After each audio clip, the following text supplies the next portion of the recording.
Bulletin में सबसे पहले आपको खबर दें, अमेरिका ने पाकिस्तान के F-16 तैयारों के लिए 12 करोड़ 50 लाख डॉलर्स की टेक्निकल और लॉजिस्टिक सपोर्ट फराहम करने का ऐलान किया है। फैसले के तहत आलात और खदमात फरोख्त की जाएंगी। F-16 तैयारों के 125 मिलियन डॉलर की टेक्निकल और लॉजिस्टिक सपोर्ट फराहम करने की मंजूरी अमरीकी महकमा खारजा ने दी। बयान के मुताबिक F-16 तैयारों के पुर्जे और फनी खदमात फराहम की जाएंगी। अमरीका की जानिब से ये ऐलान वजीर आजम इमरान खान के कामयाब दौराए अमरीका के बाद सामने आया है। अमरीका ने भारत के C-17 ट्रांसपोर्ट तैयारों के लिए भी 67 करोड़ डॉलर्स की टेक्निकल और लॉजिस्टिक सपोर्ट फराहम करने का ऐलान किया है। अमरीकी एलामिये में कहा गया है कि आलात और फनी खदमात की मुजवजा फरोख्त से खित्ते में फौजी तवाज़ुन में कोई तब्दीली नहीं आएगी।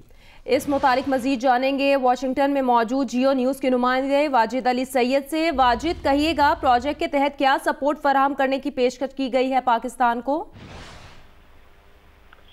देखिए, वज़ारत ख़ारजा की तरफ से जो 125 मिलियन डॉलर का प्रोग्राम मंजूर किया गया है, ये असल में प्रोग्राम है फॉरेन मिलिट्री सेल का, जिसके तहत पाकिस्तान को टेक्निकल सिक्योरिटी जो है उसके हवाले से सपोर्ट फराहम की जाएगी। पाकिस्तान चूंकि F-16 तैयारे अमेरिका से ही खरीदता रहा है और ख़ासतौर पर जो इनका जो ब्लॉक 52 है F-16 का, वो तो ऑर्डर पर तैयार किए जाते हैं ज़रूरत के मुताबिक जो पाकिस्तान की नीड्स वगैरह थी। और ख़ासतौर पर गुज़श्ता 10 बरसों में जब वॉर एंड टेरर के साथ कॉपरेशन वगैरह चल रही थी, तो उस दौरान में ट्रेनिंग के लिए और टेक्निकल सपोर्ट जो है वो अमेरिका की तरफ से दी जा रही थी। लेकिन तो सदर ट्रंप के आने के बाद आपको याद होगा कि गुज़श्ता साल से खत्म कर दिया गया था। सो अब जब ये ऐलान किया जा रहा है, तो इसका मतलब ये कि ये असिस्टेंस दोबारा बहाल की जा रही है, जो इशारा है कि एक तो ये कि अमेरिका को अफगानिस्तान में जो मदद चाहिए थी वो हासिल हो रही है, और दूसरा उसमें मजीद जो ताउन है वो मिल रहा है।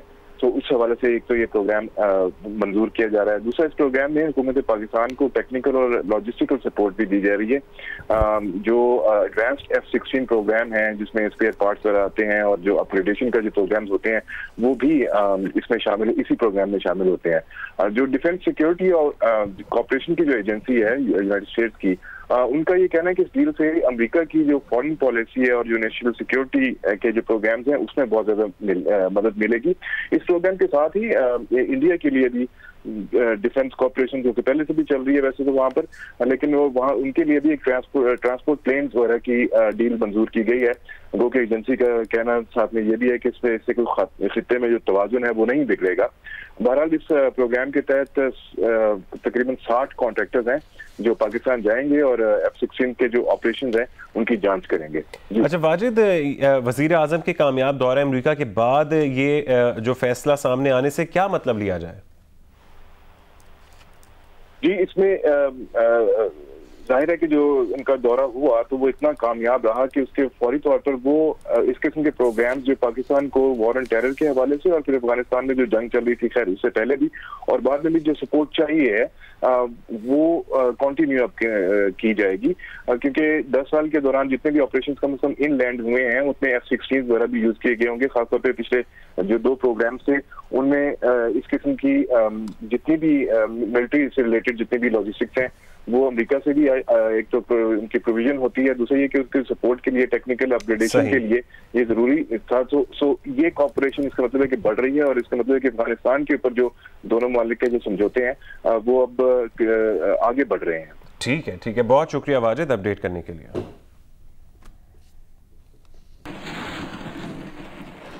कनाडा से पाकिस्तान के लिए अच्छी खबर है। कनाडा ने पाकिस्तानी तलबा के लिए स्टडी वीज़े का हुसूल आसान कर दिया। पाकिस्तानी तलबा कम मुद्दत में स्टडी परमिट हासिल कर सकेंगे। वज़ीर इमिग्रेशन के मुताबिक मतलूबा दस्तावेज़ात फराहम करने वाले तलबा 20 दिन में वीज़ा हासिल कर पाएंगे। स्टूडेंट्स डायरेक्ट स्ट्रीम प्रोग्राम के तहत स्टडी वीज़ा हासिल किया जा सकेगा। वज़ीर इमिग्रेशन के मुताबिक स्टडी परमिट प्रोग्राम में पहले चीन, भारत, फिलीपींस और वियतनाम शामिल थे।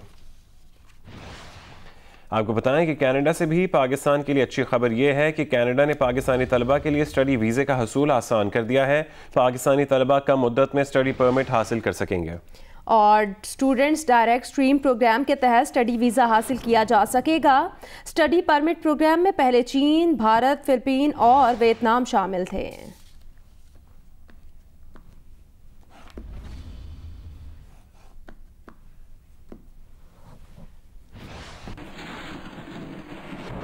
मौसम के हवाले से आपको अपडेट करें। कराची के मुख्तलिफ इलाकों में आज सुबह हल्की बारिश हुई जिससे मौसम खुशगवार हो गया। सदर, आया, चुंदरीगर रोड, खारदर, टावर समेत शहर के मुख्तलिफ इलाकों में हल्की बारिश हुई। लियाकताबाद, नुमाइश, गुरु मंदिर, गुलशन इकबाल में हल्की बारिश हुई। वाटर पंप, आयशा मंजिल, करीमाबाद, हसन स्क्वायर पर बूंदाबांदी हुई। महकमा मौसमियात के मुताबिक आज मतला अबर आलूद रहने, हल्की बारिश और बूंदाबांदी का इम्कान है। कल सुबह या दोपहर राजस्थान से हवा का कम दबाव सिंध में दाखिल हो सकता है जिसके बायस कराची समेत सिंध और बलूचिस्तान में तेज हवाओं और आंधी, गरज चमक के साथ बारिश का इम्कान है। बारिश का सिलसिला 30 जुलाई तक वक्फे से जारी रह सकता है। और महकमा मौसमियात के मुताबिक सिस्टम का रुख मगरिब की जानिब रहा तो कराची में अच्छी बारिश हो सकती है। तफसीलात बताएंगे जियो न्यूज़ के नुमाइंदे कमर अली मस्तोई। जी, कराची के शहरियों का इंतज़ार ख़त्म हुआ। शहर में सुबह सवेरे ही हल्की और तेज़ बारिश का सिलसिला शुरू हो चुका है। सदर समेत आए Chandigarh road, old city area, Lyari, शारा फैसल, गुस्तान जौहर, गुलशन इकबाल में सुबह 6 बजे से हल्की और तेज़ बारिश का सिलसिला जारी है। इसके अलावा नाज़माबाद, नॉर्थ नाज़माबाद, न्यू कराची समेत शहर के तकरीबन सभी इलाकों में ही जो है वो हल्की और तेज़ बारिश का वक्फे से सिलसिला जारी है। महकमा मौसमियात का कहना है कि आज दिन भर मतलब बरालूद रहेगा और शहर में हल्की और तेज़ बारिश का सिलसिला जारी रहेगा। साथ साथ बारिशों के पेश नज़र गुज़िश्ता रोज़ वज़ीर आला सिंध की जानिब से भी जो है इजलास बुलाया गया था जिसमें वज़ीर वल्दियात ने भी शिरकत की थी। वज़ीर आला सिंध ने तमाम इदारों को हिदायत की है कि शहर में जो बरसाती नाले हैं उनकी सफाई सुथराई का जो काम है उसे तेज़ किया जाए ताकि तेज़ बारिशों के पेश नज़र शहर में जो निकासी आब का निज़ाम है वो मुतासिर ना हो। खानपुर शहर और गिरदोनवाह में तेज़ हवाओं के साथ मूसलाधार बारिश हुई। बारिश के साथ मुतादिद इलाकों में बिजली गायब हो गई। मुजफ्फराबाद शहर और गिरदोनवाह में भी मूसलाधार बारिश हुई। हटियां बाला, गड़ी दोबट्टा, चकोटी और जेरी वादिया नीलम में भी बारिश का सिलसिला वक्फे से जारी है। मलका कोहसार, मरी, जेहलम, हाफिजाबाद में भी बारिश हुई। महकमा मौसमियात के मुताबिक आज इस्लामाबाद, रावलपिंडी, लाहौर, गुजरावाला, सरगोदा, फैसलाबाद, डीजी खान, मुल्तान और साहिवाल में बारिश का इम्कान है। इसके अलावा पेशावर, मालाकंड, हज़ारा, मर्दान, कोहाट, बन्नू, डियाई खान, योब, सिब्बी, कल्लात, नसीराबाद, गिलगित बल्तिस्तान और कश्मीर में भी बारिश हो सकती है।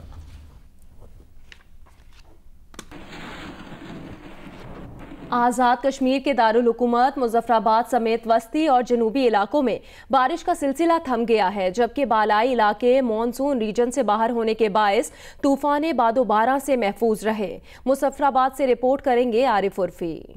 आज़ाद कश्मीर के दारुल हुकूमत मुजफ्फराबाद समेत जिला बाग, जिला पुंछ और जिला कोटली के मुतादिद इलाकों में बारिश का सिलसिला वक्फे के साथ आज कई दिनों से जारी है। मुजफ्फराबाद में भी आज सुबह सहरी के वक्त शदीद बारिश हुई जिसके बाद अब बारिश का सिलसिला रुका हुआ है और मौसम बहुत खुशगवार हो गया है। पेशन गोई की गई थी कि आज़ाद कश्मीर के इन इलाकों में जुमेरात से हफ्ते तक बारिशों का एक शदीद सिलसिला जो है वो शुरू होने जा रहा है। ताहम अल्लाह का बड़ा करम हुआ है कि इन इलाकों में बारिशों का कोई शदीद सिलसिला शुरू नहीं हुआ। अलबत्ता इन इलाकों में सयाहों का रश कम हो गया है। हालांकि वादी नीलम खुसूसन मानसून की रेंज से बाहर का इलाका है और इस वक्त वादी नीलम में बहुत खूबसूरत मौसम है, वहां पे बारिशों का सिलसिला भी उस तरह नहीं है। महकमा मौसमियात का यह कहना है कि वक्फे के साथ हल्की बारिश का सिलसिला आइंदा एक आध रोज तक जारी रहने का इम्कान है। राजनपुर शहर और गिरदोनवाह में बादल से मौसम खुशगवार हो गया। गुज़िश्ता रात तेज आंधी और बारिश से मुतादिद इलाकों में बिजली गायब है। मजीद बताएंगे जियो न्यूज़ के नुमाइंदे इलियास रजा। जी, राजनपुर शहर और गिरदोनवाह में मौसम इंतहाई खुशगवार है और इस टाइम ठंडी ठंडी हवाएं चल रही हैं और इस टाइम बादल भी मौजूद हैं और राजनपुर के कुछ इलाकों में इस टाइम हल्की बूंदाबांदी भी हो रही है और जो गर्मी की कई रोज़ से जो शिद्दत थी वो ख़त्म हो गई है। मौसम इंतहाई खुशगवार हो गया है। गुज़श्ता रात राजनपुर में तेज़ आंधी के साथ तेज़ बारिश हुई है जिसकी वजह से राजनपुर के मुख्तलिफ इलाकों में बिजली अभी तक बहाल नहीं की जा सकी, जिसमें सिटी फीडर हो गया, जिसमें रुझान, उमरकोट और कोट मिठन के इलाके हैं जहाँ पर 7 घंटे गुजरने के बाद भी अभी तक बिजली वहाँ पर गायब है। और आपको पता चलो कि इस टाइम कोई सुलेमान के पारी में भी रात बारिश हुई है और इस टाइम भी वहाँ पर हल्की बूंदाबांदी हो रही है। जो नदी नाले हैं खुश्क, वहाँ पर भी अब सैलाबी पानी की आमद शुरू हो चुकी है और इस टाइम कोट मिठन के मकाम पर भी दरिया सिंध में भी पानी की सतह में मुसलसल इजाफा हो रहा है। फ्लड कंट्रोल रूम के मुताबिक इस टाइम 2,90,000 क्यूसेक का पानी वहाँ से गुजर रहा है। आगे बढ़ें, दीगर अहम खबरें शामिल करें। साबिक वज़ीर आज़म मियां मोहम्मद नवाज शरीफ के साबिक मुअव्विन ख़ुसूसी इरफान सिद्दीकी को किरायादारी एक्ट की खिलाफ वर्जी करने पर गिरफ्तार कर लिया गया। रात गए इरफान सिद्दीकी को गिरफ्तार करके इस्लामाबाद के थाना रमना मुंतकिल किया गया। ज़राए का कहना है कि इरफान सिद्दीकी ने घर किराए पर दे रखा था, ताहम किराएदारी एक्ट पर अमल दरामद ना किया और ना ही पुलिस स्टेशन में उसका इंदराज करवाया। ज़राए के मुताबिक इरफान सिद्दीकी को गिरफ्तार करके सेक्शन 188 के तहत मुकदमा दर्ज कर लिया गया। कानूनी माहिरीन का कहना है कि मज़कूरा सेक्शन काबिल ज़मानत है, ताहम इसकी ज़मानत अमूमी तौर पर असिस्टेंट कमिश्नर ही लेता है।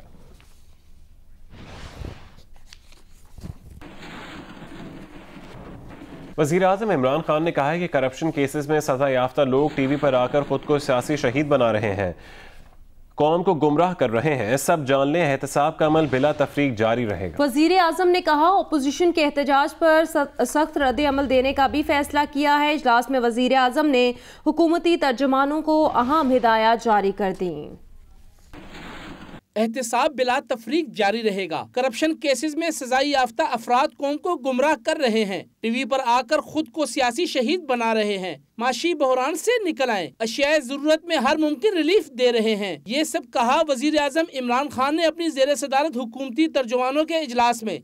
वजीर आजम ने शुरका को दौरे अमरीका पर इत्तेमाद में लिया। ज़राए के मुताबिक इजलास में हुकूमत ने अपोजिशन के खिलाफ सख्त लाएअमल अपनाने का फैसला किया। वज़ीर आज़म ने हुकूमती तर्जुमानों को हिदायत जारी करते हुए कहा कि हुकूमत का मुस्बत चेहरा अवाम के सामने लाया जाए। इजलास में चेयरमैन सेनेट के खिलाफ तहरीक अदम एतमाद का मामला भी ज़ेर गौर आया। वज़ीर आज़म को तहरीक अदम एतमाद के नंबर गेम के बारे में भी आगाह किया गया है।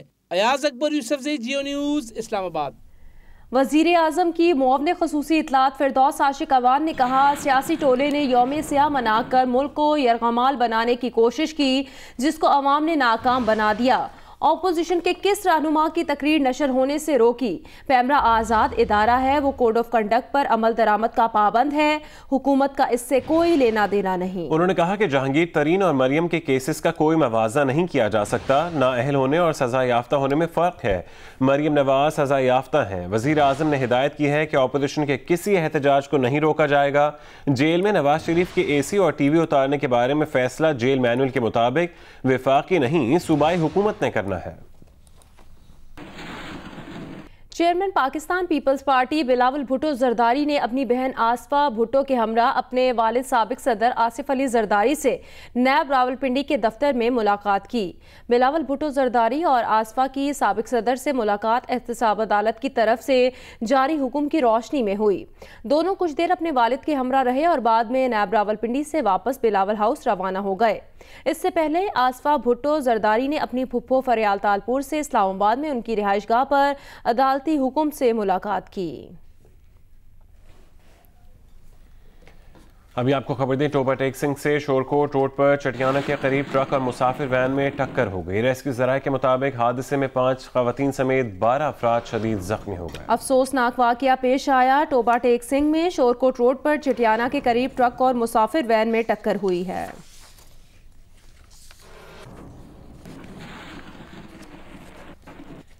कराची के इलाके गुलिस्तान जौहर में 5 मुसल्लह मुलजिमान मोबाइल फोन की दुकान में लूट मार करके फरार हो गए। CCTV वीडियो में देखा जा सकता है कि मुलजिमान दिन दिहाड़े असला लहराते हुए दुकान में दाखिल हुए। एक डाकू गन थामे दुकान के बाहर मौजूद रहा। मुलजिमान दुकानदार और गाहक से नकद रकम और मोबाइल फोन लेकर बाआसानी फरार हो गए। डकैती का ये वाकया 2 रोज पहले पेश आया।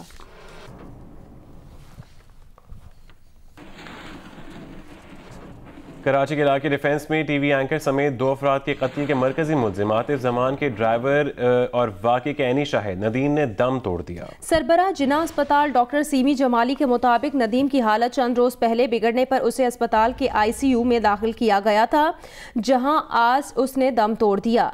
नदीम डिफेंस में मुरीद अब्बास समेत 2 अफराद के कत्ल का मरकजी गवाह था, जबकि वाक़े के मुल्जिम आतिफ जमान का ड्राइवर भी था। नदीम ने वाक़े के कुछ रोज कबल जहर पीकर खुदकुशी की कोशिश की थी, जिसके बाद उसे जिना अस्पताल मुंतकिल कर दिया गया था।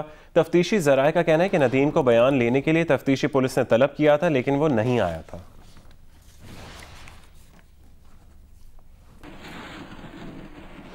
लाहौर के इलाके शादरा में पुलिस के मुबैना तशद्दुद से खातून जाँ बहक हो गई। वुरसा ने लाश सड़क पर रखकर पुलिस के खिलाफ एहतजाज किया। बशीरा बीबी के वुरसा ने इल्जाम लगाया कि बशीरा बीबी के खावंद अरशद पर बिजली चोरी का मुकदमा दर्ज था। अरशद को फौत हुए भी 1 साल हो चुका है। ताहम पुलिस बशीरा बीबी के अहल खाना को तहकीकात के बहाने परेशान करती रही।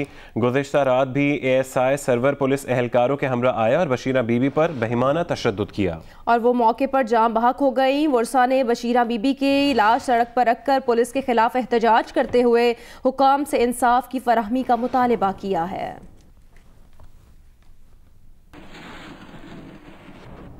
पाकिस्तान की खूबसूरती को दुनिया में नुमाया करने के लिए जेहलम वैली कश्मीर रैली का आगाज हो गया। बाइकर्स का कहना है कि वो पाकिस्तान की सयाहत के फरोग के लिए ऐसी रैलीज निकालते रहेंगे। लाहौर से नवीन अली की रिपोर्ट देखिए।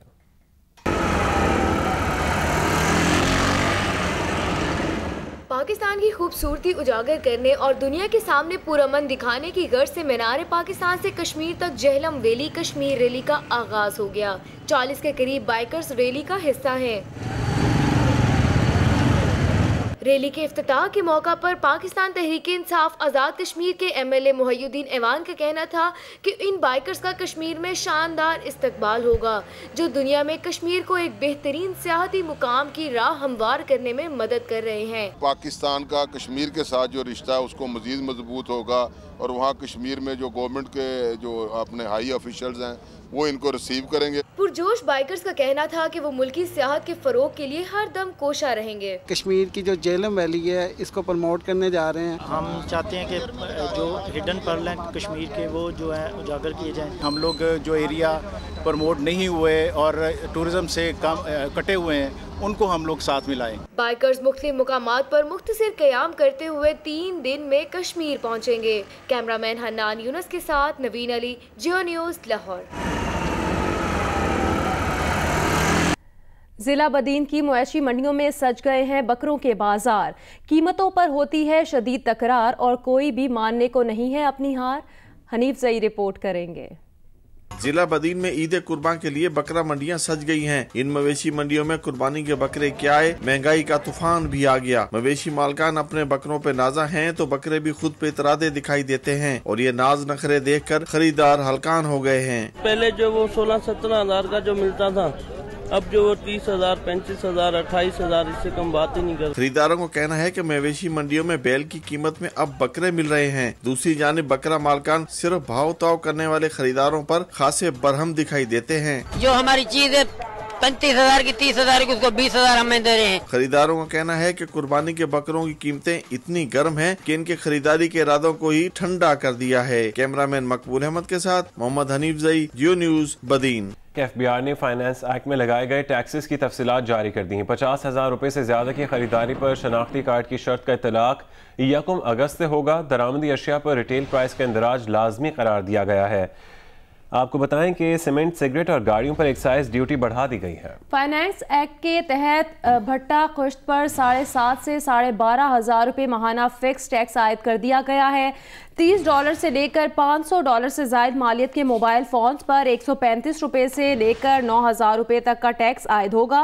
सीमेंट पर फेडरल एक्साइज ड्यूटी 1.5 से बढ़ाकर ₹2 फी किलो कर दी गई है। 1,000 पर सीसी से लेकर 3,001 सीसी से ऊपर तक की दरामदी गाड़ियों पर 2.5% से लेकर 30% तक फेडरल एक्साइज ड्यूटी आयद की गई है। मकामी तौर पर तैयार होने वाली 1,001 से 2,000 सीसी तक की गाड़ी पर 5% और 2,000 सीसी से जायद की गाड़ी पर 7.5% फेडरल एक्साइज ड्यूटी आयद की गई है। खुर्दनी तेल और घी पर 17%, जबकि सोडा बोतलों पर भी 13% फेडरल एक्साइज ड्यूटी आयद कर दी गई है।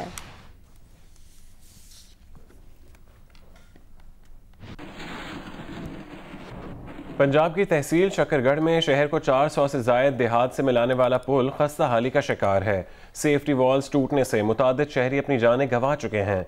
करोड़ों रुपए की लागत से तामीर किया गया नया पुल 10 साल से नहीं खोला गया। मजीद तफसीलात बताएंगे इंजीनियर मंजूर हुसैन।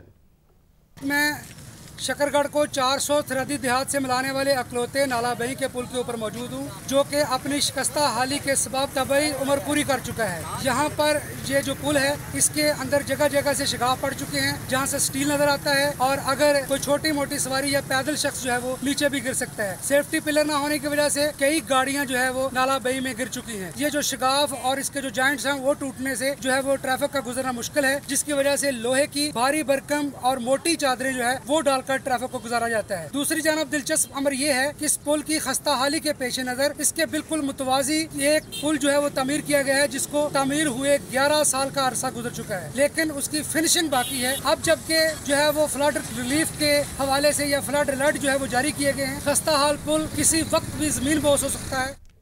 वज़ीर आज़म की मुआवने ख़ुसूसी बराए इत्तलात फिरदौस आशिक अवान ने कहा कि मीडिया कोर्ट्स की तजवीज़ पैमरा ने दी थी, जिसमें वज़ारत इत्तलात सहूलतकार है। अगर मीडिया उसे मुस्तरद करना चाहता है तो ये डस्टबिन में चला जाएगा। उन्होंने कहा जब मीडिया मालिकान कोई हक मारते हैं तो अदालतों में केसेस ज़ेरे इल्तवा हो जाते हैं। मीडिया और पैमरा के दरमियान 1100 केस चल रहे हैं। ये मीडिया कोर्ट पैमरा ने एक प्रपोजल फ्लोट की, कुछ लोगों ने इसको गलत अंडरस्टूड किया। आपकी बेहतरी की बात है ये, और अगर आप समझते हैं नहीं करना तो नहीं करना। आप उसको रिजेक्ट करना चाहते हैं डस्टबिन में चला जाएगा, आप उसको डिबेट करना चाहते हैं बैठ के उसको बेहतर कर लेंगे। पाकिस्तान ब्रॉडकास्टर्स एसोसिएशन ने मीडिया कोर्ट्स बनाने की हुकूमती तजवीज़ को सख्ती से मुस्तरद कर दिया है। एक बयान में PBA ने हुकूमत से कहा है कि वो मुजवज़ा मीडिया कोर्ट्स के क़याम के असल मकसद से आगाह करे। इससे पहले council of Pakistan newspaper editors CPNE और all Pakistan newspaper society APNS भी मीडिया कोर्ट्स की तजवीज़ को सख्ती से मुस्तरद कर चुकी है। PBA ने कहा है कि एक रोज़ पहले PBA से एक नामुकम्मल दस्तावेज़ शेयर की गई, जिसमें मीडिया कोर्ट्स की तफसीलात, मकासद और ज़रूरत के बारे में कुछ नहीं कहा गया था। लगता है कि ये मीडिया कंट्रोल करने और आज़ादी इजहार महदूद करने की एक और कोशिश है। PBA ने कहा कि इस हुकूमत ने इलेक्शन से पहले मीडिया की आज़ादी और आज़ादी इजहार की हौसला अफजाई के वादे किए थे। PBA ने हुकूमत से कहा कि वो मीडिया कोर्ट्स की तजवीज़ तर्क कर दे, क्योंकि मुल्क में मीडिया से मुतालिक मामलात से निमटने के लिए कवानीन, अदालतें और रेगुलेटरी अथॉरिटीज़ पहले से मौजूद हैं। कौमी ग़िज़ाई सर्वे 2018 और 19 के मुताबिक पंजाब में हर 10 में से 4 बच्चे नामुकम्मल नशोनुमा के मसले का शिकार हैं। 5 साल से कम उम्र बच्चों में हर 10 में से तकरीबन 2 बच्चे नाकिस और नामुकम्मल ग़िज़ा मिलने की वजह से मौत के खतरात से दो चार हैं। सर्वे की तफसीलात बताएंगे जवाद मलिक अपनी रिपोर्ट में। कौमी ग़िज़ाई सर्वे 2018-19 की रिपोर्ट लाहौर के एक मकामी होटल में मुनक्कदा एक तकरीब में जारी की गई। रिपोर्ट के मुताबिक पंजाब में 15.3% बच्चे ग़िज़ाई किल्लत के बायस पैदाइश से कबल ही ज़ाया हो जाते हैं, जबकि 5 साल से कम उम्र के 23.5% बच्चे कम वजन और 9.9% बच्चे तजवीज़ करदा वजन से ज्यादा हैं। देहाती इलाकों में बच्चों में कमजोरी की औसत शहरी इलाकों से ज्यादा है। सर्वे से यह भी साबित होता है कि सूबे में हर 8 में से 1 नाबालिग लड़की और 2 नाबालिग लड़के वजन की कमी का शिकार हैं, जबकि तकरीबन 41% नाबालिग लड़कियां खून की कमी का शिकार हैं। रिपोर्ट के मुताबिक पंजाब में 5 साल से कम उम्र बच्चों में से 29.7% बच्चों को आयरन की कमी, जबकि 38.6% बच्चों को विटामिन ए की कमी का सामना है। तकरीब से खिताब में वजीर सेहत पंजाब डॉक्टर यास्मीन राशिद का कहना था कि ग़िज़ाई मसाइल का हल जिंदगियां बचाने और बीमारियों के खात्मे के मुतरादिफ है। इससे बच्चों को सीखने के अमल में मदद मिलती है और लोग गुर्बत से बचकर अपनी सलाहियतों में इजाफा कर पाते हैं। हैदराबाद पुलिस ने साबिक एडिशनल IG गुलाम सरवर जमाली की टीम में शामिल हेड क्लर्क इस्माइल मल्लाह समेत 2 अफराद पर साइट एरिया में ऑयल फैक्ट्री पर छापा मारकर ऑयल ले जाने के खिलाफ डकैती का मुकदमा दर्ज कर लिया है। हैदराबाद में साइट थाने में सरकार की मुद्दत में दर्ज मुकदमे में डकैती, हरासा और ज़द-ओ-कोब करने की दफ़ात शामिल की गई हैं। FIR के मुताबिक हेड क्लर्क इस्माइल मल्लाह के साथ टीम ने ऑयल फैक्ट्री पर छापा मारा था। मीरपुर खास में रोड ट्रांसपोर्ट अथॉरिटी ने गाड़ियों में CNG सिलेंडर्स के खिलाफ मुहिम शुरू कर दी। पुलिस ने अभी बगैर हेलमेट मोटरसाइकिल सवारों के खिलाफ मुहिम का आगाज कर दिया है। मोहम्मद खालिद की रिपोर्ट। ट्रैफिक पुलिस और RTA ने मुख्तलिफ इलाकों में पब्लिक ट्रांसपोर्ट में लगे CNG सिलेंडर्स के खिलाफ मुश्तरका कार्रवाइयाँ शुरू कर रखी हैं। पकड़ी जाने वाली गाड़ियों में औसतन 3 से 4 सिलेंडर्स होना आम सी बात है। बड़ी तादाद में ऐसे CNG सिलेंडर्स कब्जे में लेकर उन्हें खाली किया जा रहा है। ताहम इस मामले में हुक्काम को कुछ मसाइल का भी सामना है। हमारे पास टेक्निकल स्टाफ नहीं है, हमें अपना हायर करना पड़ रहा है। गाड़ियाँ हम जब पकड़ते हैं तो वो गाड़ियाँ बंद हो जाती हैं या वो अल्टरनेट रूट उठाना शुरू कर देती हैं। दूसरी जानिब पुलिस ने हेलमेट से आगाही मुहिम के दौरान एक निजी कंपनी के ताउन से बाद मुकामात पर मोटरसाइकिल सवारों को मुफ्त हेलमेट भी फराहम किए। पुलिस हुक्काम ने दुकानदारों को मोटरसाइकिल के साथ हेलमेट की फरोख्त का पाबंद बनाने का भी फैसला किया है। जो मोटर डीलर एसोसिएशन है उनको पाबंद करेंगे और उनको रिक्वेस्ट भी करेंगे जो खरीदने आता है उसके साथ एक हेलमेट भी दे दिया जाए। पब्लिक ट्रांसपोर्ट में CNG सिलेंडर्स और बगैर हेलमेट मोटरसाइकिल की सवारी इंसानी जानों के लिए संगीन खतरात का बाइस है। हुक्काम का दावा है कि मुस्बत नताइज तक इनकी मुहिम जारी रहेगी। मोहम्मद खालिद, जियो न्यूज, मीरपुर खास। Hi, I'm Wajid Sani. Thanks for watching Geo News. For more videos and updates, don't forget to click the subscribe button. Keep watching Geo News.